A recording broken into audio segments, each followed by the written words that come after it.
Ladies and gentlemen, today I want to speak directly to every woman who's felt inadequate, insecure, or unsure of her worth. The world has tried to define who you are, often diminishing your strength and abilities. But today we're going to change that narrative. I want to share 3 simple steps that will help you step into your confidence and live a life of purpose. True confidence begins with understanding your worth, and this isn't just a motivational idea, it's a fundamental truth backed by educational principles in psychology and personal development. Many women underestimate the power of self-worth because from a young age, we're often taught to base our value on external factors, how others perceive us, our achievements, or the roles we play in society. But here's what the science of self-esteem tells us: self-worth must be intrinsic, not external. When you understand your worth, you're grounding your confidence in something unshakable. It's not about what you do, but who you are. This is where the concept of self-concept comes in, a term used in psychology to describe how a person sees themselves, encompassing their beliefs, strengths, and values. A positive self-concept isn't based on fleeting moments of success, but on a deep, internalized knowledge of your unique qualities and potential.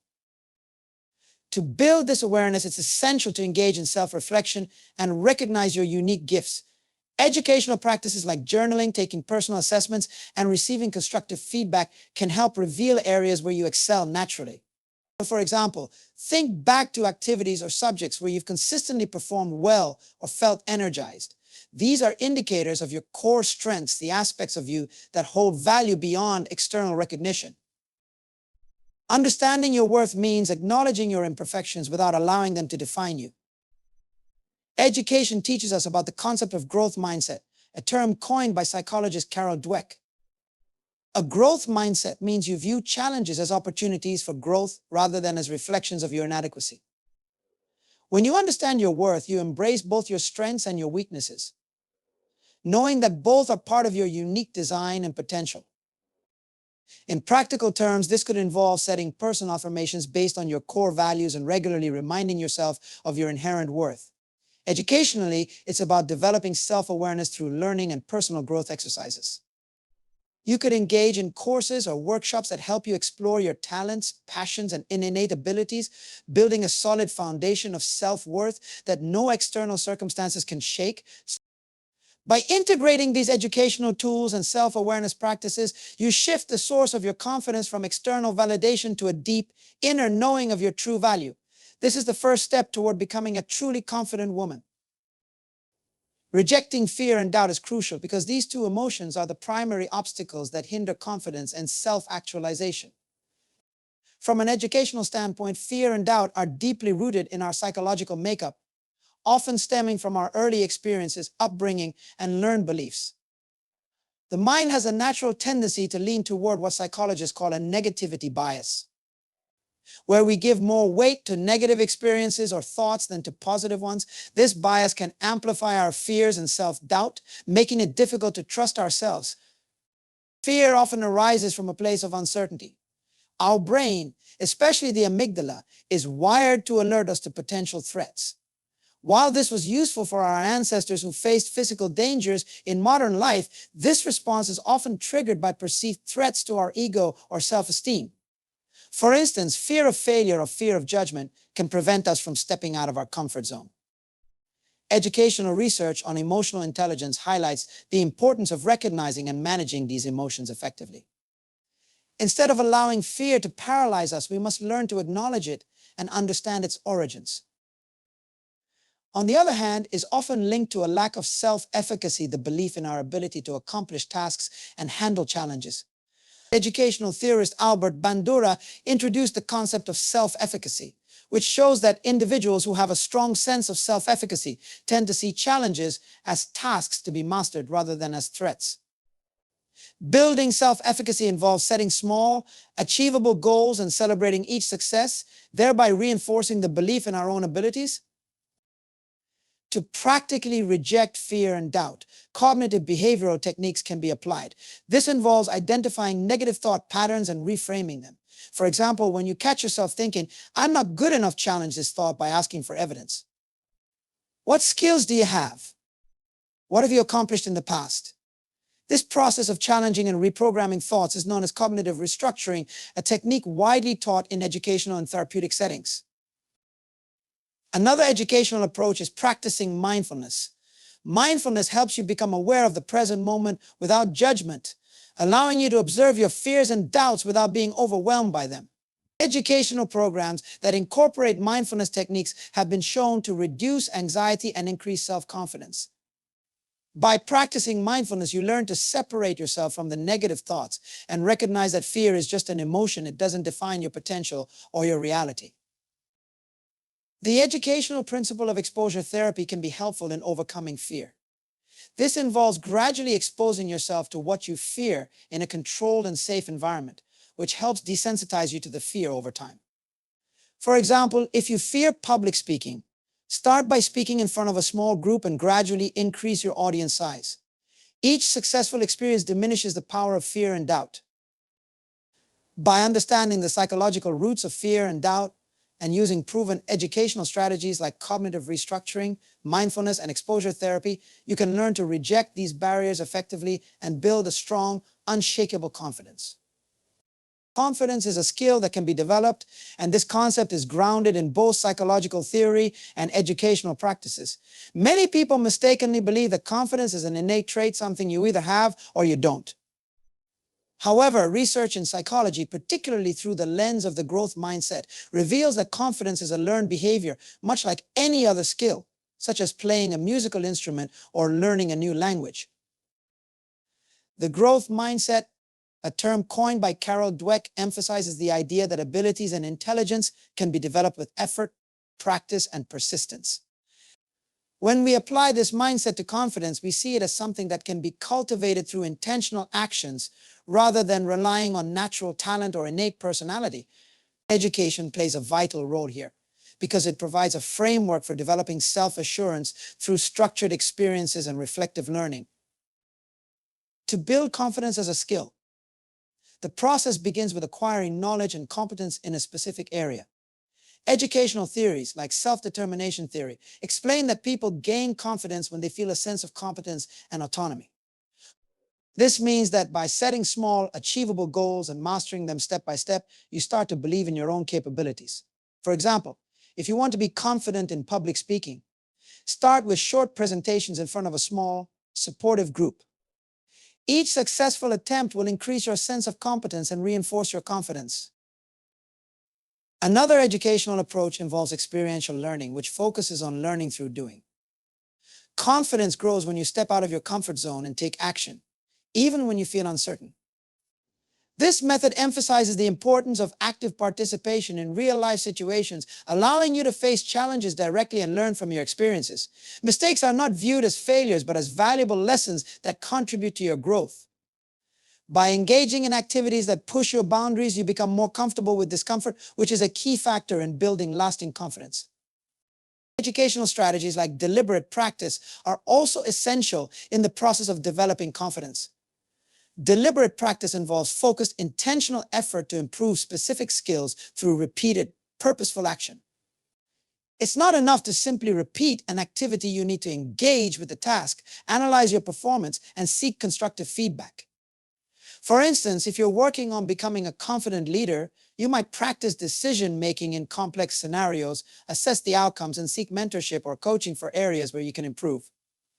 This approach of continuous intentional improvement is what turns confidence from a fleeting feeling into a reliable skill.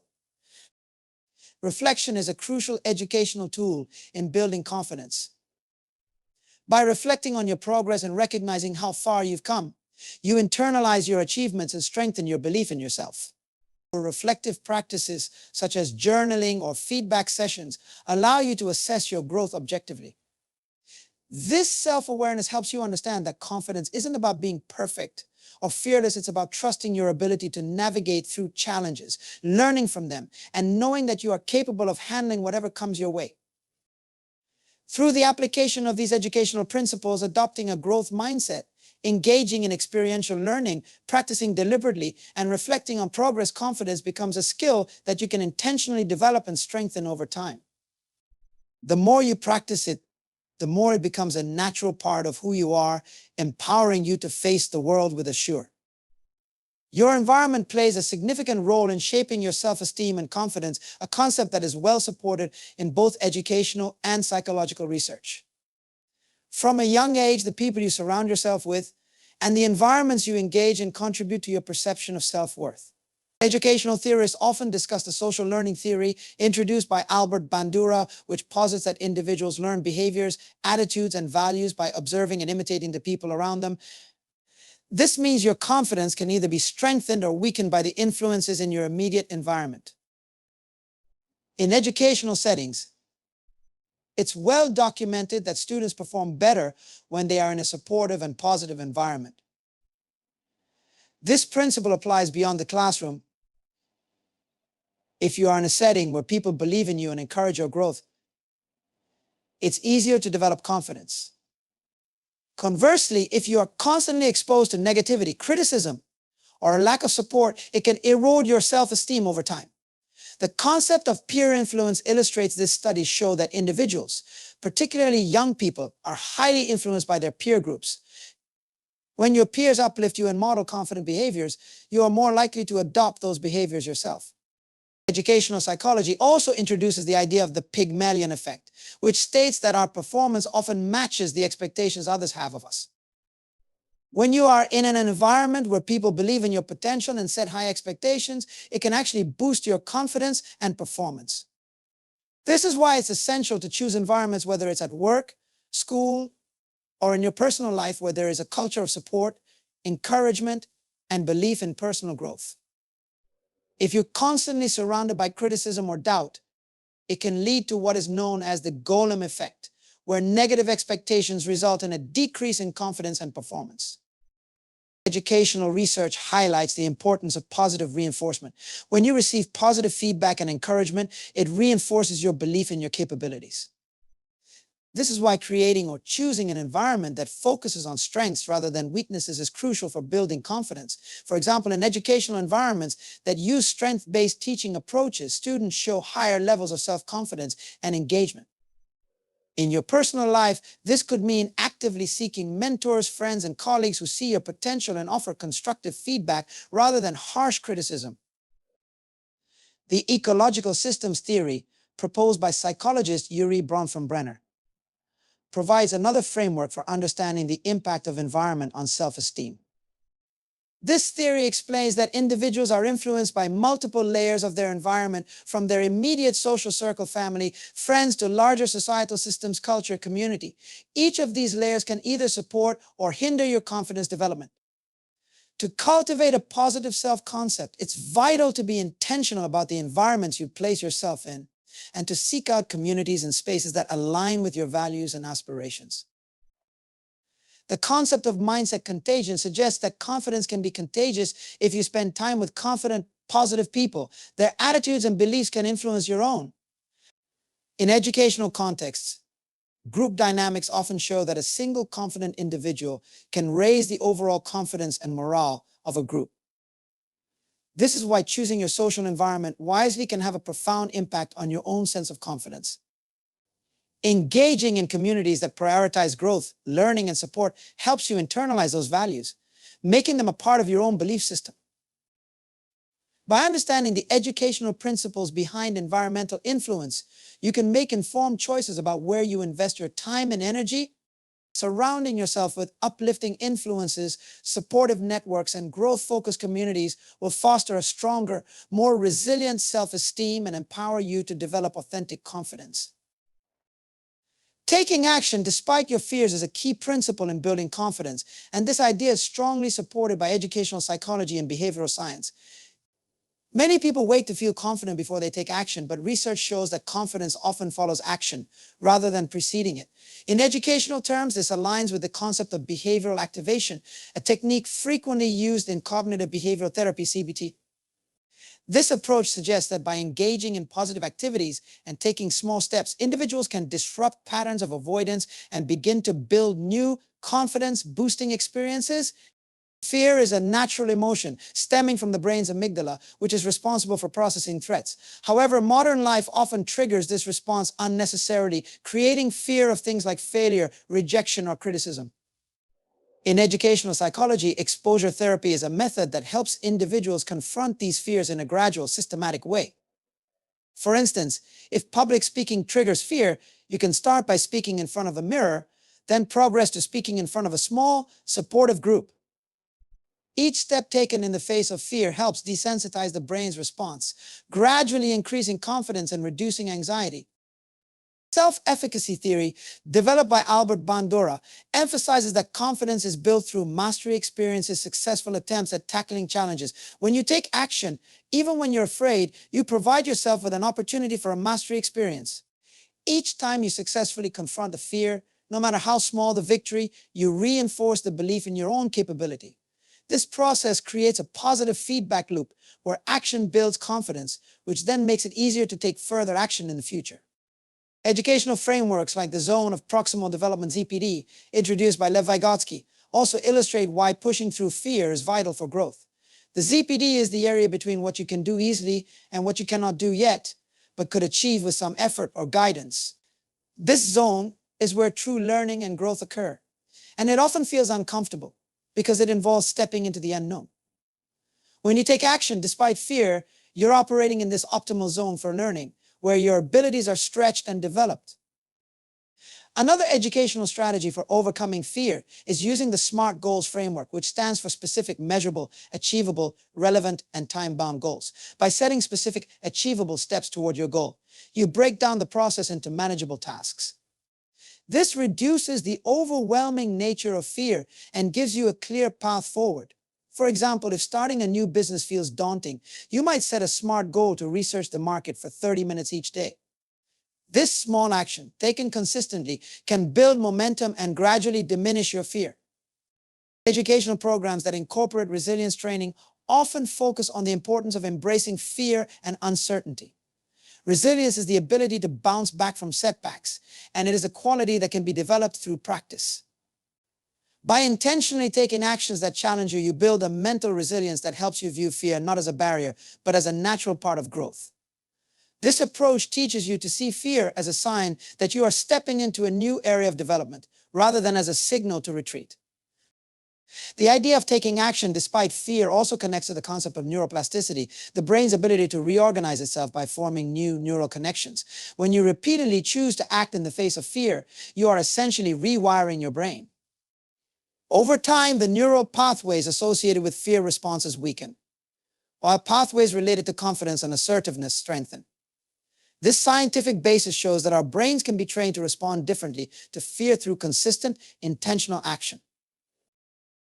By applying these educational principles and understanding the psychological mechanisms at play, you can develop a more proactive approach to fear. Taking action despite fear isn't about eliminating fear altogether. It's about choosing growth over comfort and recognizing that each step you take builds a stronger, more confident version of yourself. Self-affirmation is a powerful educational technique that can significantly enhance confidence and self-worth. Rooted in self-affirmation theory, this practice involves reminding yourself of your strengths, values, and positive qualities. Research in psychology has shown that self-affirmations can help buffer against stress, improve problem-solving abilities, and increase overall confidence. In educational contexts, self-affirmation exercises are often used to help students overcome negative self-beliefs and boost their performance, illustrating its effectiveness as a tool for personal growth. The concept of self-affirmation is based on the idea that we all have a fundamental need to see ourselves as competent, valuable individuals. When our self-esteem is threatened, whether by criticism, failure, or setbacks, it can be difficult to maintain confidence. However, self-affirmations act as a cognitive buffer, helping to reinforce our self-worth. By deliberately focusing on our core values and accomplishments, we counteract the negative self-talk that often accompanies challenges. For instance, if you're feeling nervous about a presentation, you might remind yourself of times when you've successfully communicated your ideas in the past. This technique leverages positive memories to counterbalance self-doubt. From an educational standpoint, self-affirmation exercises help reshape the way we perceive our abilities. By regularly engaging in positive self-affirmations, we train our brains to focus on strengths rather than weaknesses. This practice is linked to the self-fulfilling prophecy effect, where our beliefs about ourselves influence our behavior and outcomes. When you consistently affirm your strengths, your mind begins to believe these positive statements, leading to a shift in behavior that aligns with increased confidence.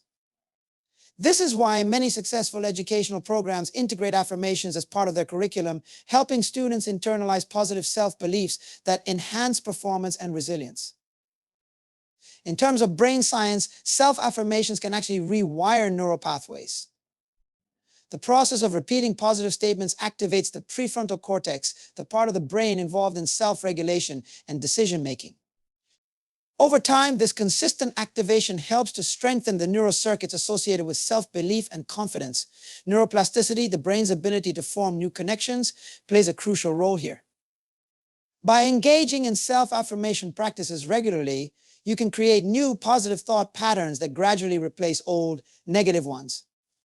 Educational approaches like cognitive behavioral therapy, CBT, often incorporate self-affirmation techniques as a method of restructuring negative thought patterns.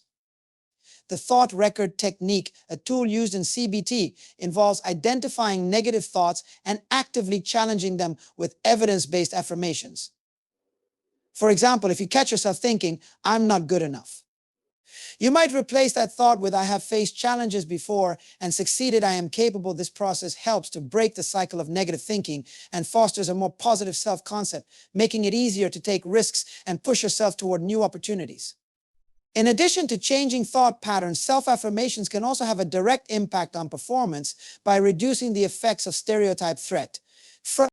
Research shows that when individuals are reminded of their core values before engaging in a challenging task, they perform better, even in the face of societal pressures or negative stereotypes. This is because affirming one's values helps to restore a sense of self-integrity, making it easier to approach challenges with a clear, confident mindset. For example, in an educational setting, students who write about their personal values before taking a test often perform better because the exercise helps alleviate stress and reinforces their self-worth. Self-affirmation practices can help build what educational experts call a positive self-schema. A self-schema is a cognitive framework that helps individuals organize and interpret information about themselves. When you consistently engage in positive affirmations, you contribute to the formation of a positive self-schema, which acts as a mental filter.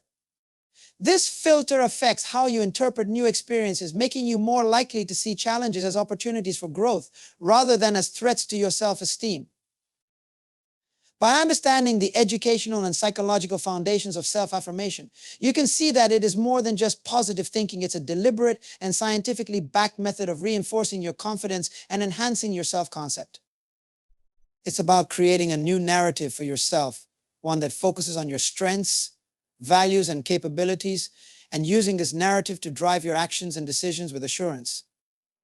When practiced consistently, self-affirmation becomes a habit that strengthens your confidence, making you more resilient in the face of challenges and setbacks.